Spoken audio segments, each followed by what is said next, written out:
Akhir Juli lalu, Indonesia mengumumkan secara sepihak pemberlakuan kebijakan zero cost yang membebankan biaya 11 butir kepada pihak majikan. Forum bilateral Taiwan-Indonesia yang semulanya direncanakan tanggal 14 pagi akhirnya dibatalkan oleh Indonesia. Tanggal 15 pagi, BP2MI mengumumkan pengunduran pemberlakuan kebijakan selama 6 bulan. Bahwa peraturan badan yang menurut kami progresif dan revolusioner dengan masa transisi 6 bulan, sejatinya efektif mulai berlaku pada tanggal 15 Januari 2020 atau tepatnya hari ini.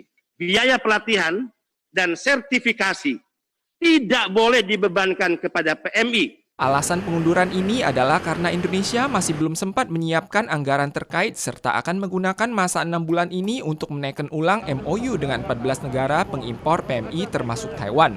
Kepala BP2MI menegaskan bila kebijakan zero cost tidak dapat dilaksanakan sesuai rencana pada 15 Juli, ia akan turun dari jabatannya. Ada suaranya, tapi susah, Be. Oh iya, sabar. Masih mungkin minum, Dek? Jeritan anak perempuan yang berseru bahwa ibunya masih hidup terdengar di antara puing-puing reruntuhan. Tanggal 15 pukul 1 dini hari, Sulawesi diguncang gempa 6,2 skala Richter berepicentrum di 6 km timur laut dari Majene dengan kedalaman mencapai 10 km. Berdasarkan statistik BNPB, saat ini korban jiwa mencapai 7 orang. Lebih dari 600 warga lainnya terluka dan banyak warga tertimbun di dalam puing-puing bangunan. Sedikitnya ada 62 rumah, sebuah hotel, dan sebuah kantor gubernur yang ambruk di Mamuju. Aliran listrik setempat terputus dan ada 3 gunung mengalami tanah longsor. Lebih dari 2.000 warga kehilangan tempat tinggal mereka dan dievakuasi ke kamp penampungan sementara. Lokasi tersebut sempat diguncang gempa 5,9 SR tanggal 14. Kasus pertama infeksi COVID-19 pada dokter yang ditularkan kepada perawat wanita temannya terjadi di Taiwan minggu ini. CCC segera membuat daftar dan melakukan pemeriksaan pada 468 orang di rumah sakit yang melakukan kontak. Hasil pemeriksaan pertama seluruhnya negatif. Hasil pemeriksaan ulang 77 orang yang bergejala semuanya juga negatif. Selain kasus 839 yang dinyatakan positif, hasil pemeriksaan ke 55 warga di komunitas semuanya juga negatif. Menteri Kesehatan menyatakan akan melakukan pemeriksaan pada pihak yang melakukan kontak singkat.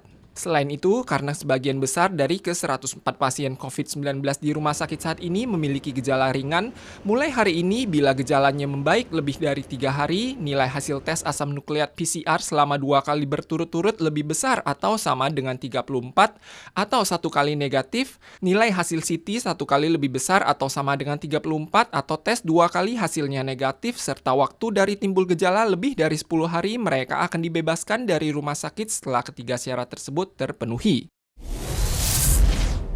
Tanggal 11 bulan ini ada 47 penumpang pesawat charter medis China Airlines kembali ke Taiwan.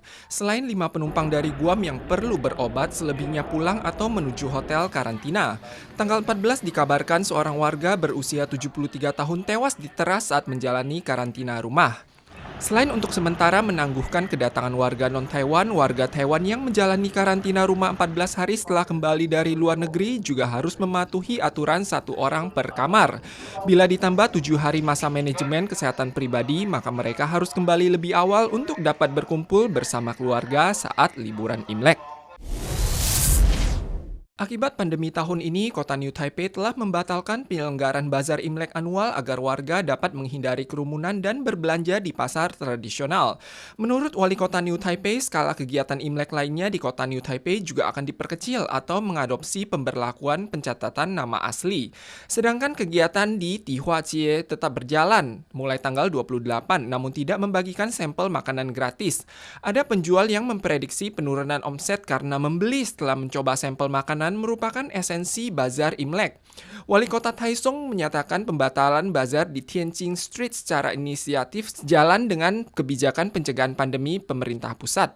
Biro Pengembangan Kota Taichung akan mengadakan penyuluhan bergerak pada penyelenggaraan bazar Imlek di berbagai distrik bisnis. Distrik yang tetap ingin menyelenggarakan kegiatan harus melampirkan rencana upaya pencegahan pandemi.